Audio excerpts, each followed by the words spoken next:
इत्थे सिख नौजवान काफी इत्थे भी रहंदे ने, बहुत परिवार रहंदे आ। यहाँ ढेर सारे सिख परिवार हैं। खालिस्तान की सीमा असीम है। खालिस्तान बन जाने पर भी हम कहीं भी अन्याय का मुकाबला करेंगे। टाकरा लेंदे रहना, खालिस्तान बनया में जुल्म नाल टाकरा लेंदे रहांगे। उग्रवादी संगठन अपने महत्वपूर्ण सदस्यों को ऑपरेशन ब्लू स्टार की उपज थे और कई विभत्स हत्याओं में उनका हाथ था। जो साडे हरमंदर साहब संत जरनैल सिंह होना ने मोर्चा आरंभ कीता सी, ਉਹਦੇ ਵਿੱਚ ਅਸੀਂ ਵੀ ਕਾਫੀ मतलब ਜਾਂਦੇ ਰਹੇ ਜਥਿਆਂ ਦੇ ਵਿੱਚ, ਸੰਤਾਂ ਦੀ ਸਾਧ ਸੰਗਤ ਕਰਦੇ ਰਹੇ, ਉੱਥੇ ਕਾਫੀ ਪ੍ਰਚਾਰ ਸੁਣਦੇ ਰਹੇ ਅਸੀਂ ਸੰਤਾਂ ਮਹਾਂਪੁਰਸ਼ਾਂ ਦਾ। संत जरनैल सिंह ने अमृतसर के हरमिंदर साहब में एक आंदोलन की शुरुआत की थी। मैं वहाँ अक्सर उनके प्रवचन सुनने जाता था, वहाँ सेवा करता था। संत ने कहा था कि अगर सरकार समझौता नहीं करती है और हरमिंदर साहब पर हमला करती है तो तुम जरूर जवाब दो, किसी को छोड़ो मत। उसी समय खालिस्तान पैदा हुआ। साहब ते अटैक करे तुसी कोई भी इत्थे गुल्ली घर नहीं छड़ना। उदों साडा समझ लो कि खालिस्तान का निशाना उठ गया। मैं इसलिए खाड़कू बना कि 84 में जो दरबार साहब के ऊपर अटैक करा था वो हमसे सहा नहीं गया। हमारे धर्म के लिए जो नष्ट करता है उसके लिए आवाज़ उठाई जाती है। तो मेरे घर पे रहना बहुत मुश्किल हो गया। जब हमारा धर्म नहीं रहा तो हमारा घर पे बैठने का क्या फ़ायदा है। तो मुझे नींद ना दिन में आती थी ना रात में आती थी। मेरा यही इरादा था कि मैं जब भी मेरे कोई जरनैल सिंह मिल जाए तो मैं उनके साथ में जाकर मिल जाऊँ। 84 ते जो अपना हरमंदर साहब अटैक होया, हरमिंदर साहब पर हमले के बाद सब लोग पाकिस्तान जाने लगे। हमने सुना कि सारे संत वहाँ चले गए हैं, तो हम भी प्रशिक्षण लेने और हथियारों के लिए वहाँ चले गए। हमने लौटकर दुश्मनों का मुकाबला करने का फैसला भी किया। फिर आप कोई शस्त्र लेके आन के फिर इधर दुश्मन नाल टाकरा करांगे। एक्शन परफॉर्म करना सी, जालम दुष्ट सी जड़ा मतलब सिख लड़कियां दी बेइज्जती करदा सी। एक नास्तिक कम्युनिस्ट था जिसने सिख महिलाओं का अपमान किया था, हमारे धर्म और खाड़कुओं के खिलाफ बोलता था, इसलिए उसका सफाया करना जरूरी था।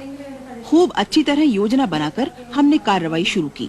मैंने खुद को संवाददाता बताकर उससे इंटरव्यू का समय तय किया और उसका अपहरण करवा लिया। उस प्लानिंग दे ऊपर एक प्रेस रिपोर्टर बन के ओदे घर जाके उन्होंने इंटरव्यू दे बहाने बुला के ते किडनैप करवा लिया। इन्हां दे हवाले कर दिया। उसके बाद आप जेल गए थे। हाँ, उसको इस उस दिन मारा गया। हमने उसका सिर काटकर उसके ही गांव में प्रदर्शित किया। उसके बाद मेरी गिरफ्तारी हो गई। बाद में सबूतों के अभाव के कारण जसमीत कौर को रिहा कर दिया गया। अब ये भी साफ हो गया था कि ऐसी हरकतों के कारण उग्रवादियों के खिलाफ पुलिस का दबाव बढ़ता है। सब तो पहला ते मैनू मतलब थप्पड़ मारे गए और मेरे केसां दी बेदी थी। उस तो बाद लित्तर पटा ओदे नाल मैनू पुट्ठे लम्मे पा के ते बहुत ज्यादा मारया गया, पिठ दे ऊपर, लक दे ऊपर। पहले तो मुझे थप्पड़ मारे गए, बाद में एक तख्ते पर लिटाकर मेरी पीठ और गर्दन पर डंडे बरसाए गए। मैंने तब भी उस कम्युनिस्ट के खिलाफ कार्रवाई के बारे में कुछ नहीं कहा। फिर उन्होंने मुझे कलाइयों से लटका दिया। मैंने तब भी जुबान बंद रखी। मुझे बिजली के झटके दिए गए जिसका असर मेरे दिमाग पर पड़ा। उसके बाद उन्होंने मेरी कमर में रस्सी बांधकर मुझे लटका दिया, जिससे मेरी छाती में सूजन आ गई। तराई में उन्हें शरण मिली। जिन कट्टरपंथी सिख नेताओं के मिलने से नानक माता गुट बना, उनका कहना है कि 1984 के सिख विरोधी दंगों की प्रतिक्रिया में यहाँ उग्रवाद समर्थक भावनाएं उभरी, जिसकी शुरुआत 1984 से इंदिरा गांधी की हत्या के बाद हुई। ऐसा है ना जी, लोगों को जो समझने में समझने को मजबूर होना पड़ा कि सिखों के साथ गवर्नमेंट की तरफ से समझ लिया जाए, वितकरा होता है। जैसे महात्मा गांधी जी का कत्ल हुआ, उस समय तो किसी को कुछ नहीं, जिसको क्या कहा जाएगा, उत्पीड़न नहीं हुआ, लेकिन सिखों को हजारों की तादाद में दिल्ली में, कानपुर में और कहीं हर जगह कत्ल कर दिया गया। तो उससे लोगों ने ये समझा कि सिखों के साथ वाकई जो लोग कई प्रचार करते हैं पहले, जिनको नहीं मानते थे, कि उनकी बात में वाकई कोई दम है। 1984 की वारदातों के बाद स्थानीय सिखों की वर्षों पुरानी शिकायतें भी सामने आईं। यहाँ आकर बसने वाले सिखों ने जंगली जानवरों और घातक मलेरिया का मुकाबला करते हुए जंगल साफ किए और खेत बनाए, लेकिन राजनीतिक तौर पर वे हाशिए में ही रहे और भूमि हदबंदी कानून लागू होने पर उन्हें बहुत घाटा भी सहना पड़ा। हमने तराई के प्रमुख सिख राजनीतिज्ञों से पूछा कि सिख जो अपनी समस्याओं के बावजूद समृद्धशाली हैं, भविष्य के प्रति चिंतित क्यों हैं? मैं आपको एक ही लफ्ज में इसका जवाब दूंगा ये त्योर नहीं समझता। हैरत की बात यह है कि तराई का जो एडमिनिस्ट्रेशन है, उन्होंने 50-50 साल से यहाँ बसते हुए सिखों को 216 के नोटिस सर्व कर दिए, harbouring to the in militants. सवाल ये पैदा होता है कि जब हम 50 साल यहाँ रहने के बाद भी इस काबिल नहीं कि सरकार हम पर एतबार कर सके, तो फिर इनसिक्योरिटी कम्स इन। सिख परिवारों को प्रशासन तंग कर रहा है। कहते हैं इससे बचने के लिए उन्हें अधिकारियों को रिश्वत देनी पड़ती है। ऐसा समझा जाता है कि खालिस्तान कमांडो फोर्स के एक नेता बलविंदर सिंह बिंदा ने आतंकवाद के झूठे आरोप में अपनी गिरफ्तारी से चिढ़कर उग्रवाद का रास्ता चुना। दरअसल एक स्थानीय प्रभावशाली आदमी द्वारा बिंदा की जमीन हथियाने की साजिश के तहत करते हुए कहा कि ਇਹ ਗੱਲਾਂ ਮਜਬੂਰ ਕਰਦੇ ਹੋਏ ਕਿਹਾ ਕਿ ਤੁਸੀਂ ਖਾੜਕੂ ਸਿੰਘ ਹੋ, ਇਸ ਕਰਕੇ ਤੁਸੀਂ ਅੰਮ੍ਰਿਤ ਛਕਿਆ ਹੈ। ਅੰਮ੍ਰਿਤ ਛਕਣ ਦੇ ਕਾਰਨ ਪੁਲਿਸ ਦੀ ਨਜ਼ਰ ਵਿੱਚ ਅਸੀਂ ਆ ਗਏ। ਬਹੁਤ ਸਮਾਂ ਚੱਲਦਾ ਰਿਹਾ ਤੇ ਪੁਲਿਸ ਨੇ ਕੋਈ यूपी ਦੇ ਵਿੱਚ ਕਾਂਡ ਹੋਣੇ ਤੇ ਸਾਨੂੰ ਫੜ ਕੇ ਅੱਗੇ ਫੜ ਕੇ ਬੰਦ करना, कुटना मारना ते कुट मार के। उत्तर प्रदेश पुलिस मानती थी कि मैं आतंकवादी हूं, क्योंकि मुझे हाल ही में पंथ की दीक्षा मिली थी। कहीं भी कोई हत्या होती तो वे मुझे बंद कर देते, मेरी पिटाई करते और 10 या 20 हजार रुपए मिल जाने पर छोड़ देते थे। एक बार खाड़कुओं ने पूरनपुर के नजदीक किसी को मार दिया। उसके बाद पुलिस वाले मेरे पीछे पड़ गए और 20,000 रुपए वसूलने के बाद ही उन्होंने मेरा पिंड छोड़ा। करीब 5 महीने पहले मेरे गाँव में एक आदमी का कत्ल हुआ। उस वक्त मैं वहां से 100 किलोमीटर दूर नानक माता में था। फिर भी पुलिस मुझे कातिल कहने लगी और पकड़ ले गई। उन लोगों ने मुझसे 10,000 रुपए वसूले। उन्होंने मुझे अपनी नियमित कमाई का साधन बना लिया था। ते उन्होंने मैं तो 10,000 रुपया लिया। कुछ दिन बतीत होने के बाद पुलिस वालियां ने मैंने बिजनेस ही बना लिया। ये काले कानून अंग्रेजों वाले सिखों के लिए क्यों घड़े गए? अंग्रेजों वाले सिखों के लिए क्यों घड़े गए? मैं यहाँ पर आपको सिर्फ सीधी सी मिसाल दूंगा कि इसी इलाके में थाना अमरिया में गांव मुंडलिया पड़ता है।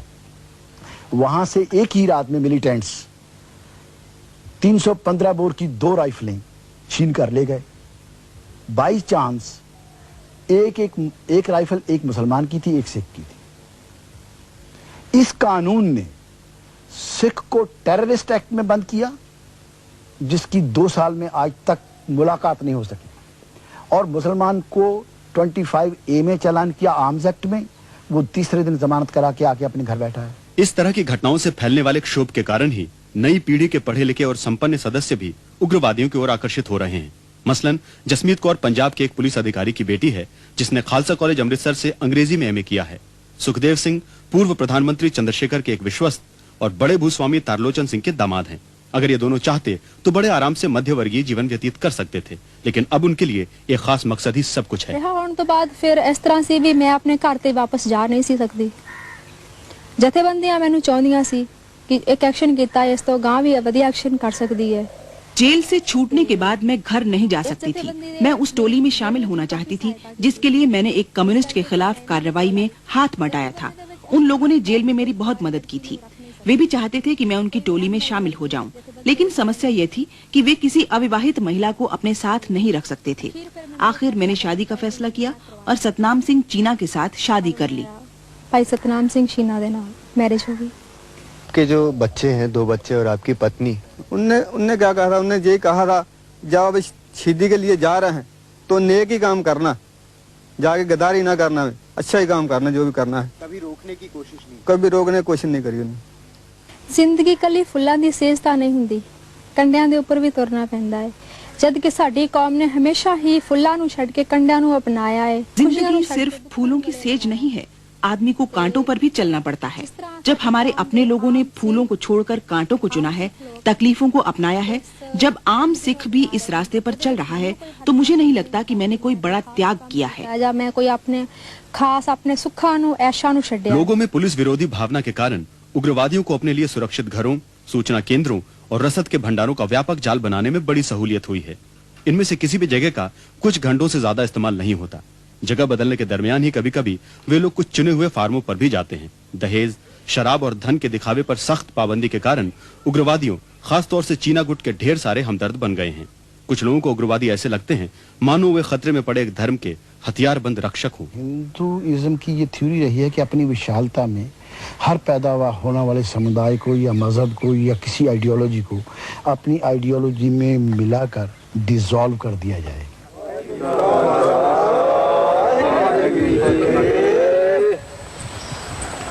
गुरु प्यारी साध संगत जी, हर ही अपने सिख कौम नूं हाथ जोड़ के बेनती है कि जो साडे हम अपने सभी प्यारे सिख भाइयों से कहते हैं कि पंजाब और दूसरी जगहों में हम पर जो अत्याचार हो रहे हैं उनको हम बर्दाश्त नहीं कर सकते। हम गुलामों की तरह नहीं रहना चाहते, उससे तो बेहतर है मौत। गुलामी विच जीना नहीं चाहते, इस नाल मौत चंगी है। दिखावे के लिए कंपनियां बनाकर अपना असली धंधा चलाने में भी कुछ उग्रवादी संगठनों को काफी सफलता मिली है। विश्वस्त सूत्रों से पता चला है कि परिवहन के कारोबार में लगी कम से कम 2 ऐसी कंपनियां हैं जो उन्हें पंजाब से लाने और ले जाने का काम करती हैं। सिलीगुड़ी पश्चिम बंगाल से हथियारों की तस्करी में भी उनका हाथ है। प्राप्त जानकारी के अनुसार सिलीगुड़ी में हथियारों का बाजार सा बना हुआ। इसमें पता चलता है ये मीडियम मशीन गन है। इसके लिए 100 राउंड, 400 राउंड या 1000 राउंड तक की पेटियों का इस्तेमाल हो सकता है। ये 1 मिनट में 600 राउंड फायर कर सकती है। 1 मिनट की 600 गोली, इसकी उतनी चीनी दूनी है। लेकिन विदेशों से हथियार लाना आसान नहीं है, इसलिए ढेर सारी चीजें पुलिस थानों से चुरा कर लाई जाती हैं। इस पुलिस थाने पर उग्रवादियों के एक हमले में 2 पुलिसकर्मी मारे गए जो ड्यूटी पर नहीं थे। वहां ड्यूटी पर तैनात संतरी मशीन गनों से हो रही गोलियों की बौछार के सामने बेकार साबित हुए। वे उग्रवादियों की गोलियों का जवाब तक नहीं दे सके। सारी जानकारी तो संता ने दे दी थी। हमें जो भी जानने की जरूरत थी संत ने हमें वह सब सिखाया। उनका कहना था, अगर तुम्हारे पास हथियार नहीं है तो इतने सारे पुलिस थाने हैं, तुम लोग मिलकर जो चाहो वहाँ से ले लो। ये गीदड़ तुम्हारा क्या करेंगे? शस्त्री ले लेने, भेडू की कर सकते हैं। उसमें कुछ हमारे चौकी के पुलिस वाले दीवान जी वगैरह सब चाय पी रहे थे वहाँ, तो आड़ से उन्होंने आड़ लेकर के फायरिंग शुरू कर दी। और उस समय जैसे ही फायरिंग शुरू कर दी तो हमने देखा कि कहाँ गोली चल रही है, तो चारों तरफ देखा, कहीं दिखाया। फिर बाद में मैंने सभी कर्मचारियों को वहाँ देखा जा करके, तो दीवान जी मौके पे ख़त्म हो गए थे। और एक फैक्ट्री का जिसका नाम रामू था, वो वहीं पर मतलब चिल्ला रहा था, उसकी तमाम गोली लगी थी, बेहोशी हालत में पड़ा था। और एक सिपाही हमारा इस झोपड़ी के पीछे पड़ा था, उसकी भी काफ़ी गोली लगी थी। और एक रास्ते में आगे जो शराब फैक्ट्री का एक सिपाही था एक्साइज का, वो भी यहाँ आगे बाद में गिर पड़ा। ये साहब बंडा की पुलिस जो मारी थी उसकी राइफल है। ये राइफल एक पुलिस वाले की है जिसे हमने मारा था। ये रालों की है। कोई बंदा पुलिस की। तराई में सक्रिय 3 बड़े उग्रवादी संगठनों के बीच मध्य जुलाई में इस बात पर सहमति हो गई कि उनमें से कौन किस इलाके में काम करेगा। इनमें सबसे बड़ा है चीना का भिंडरांवाले टाइगर फोर्स, जिसके करीब 100 सदस्य हैं। इन्हें भारत नेपाल सीमा क्षेत्र में लखीमपुर खेरी नैनीताल की पट्टी सौंपी गई है। बिंदा के खालिस्तान कमांडो फोर्स और जावंदा के स्टूडेंट फेडरेशन को छोटे छोटे इलाके दिए गए हैं। इन सबको नैनीताल के घने जंगलों में प्रशिक्षण मिलेगा।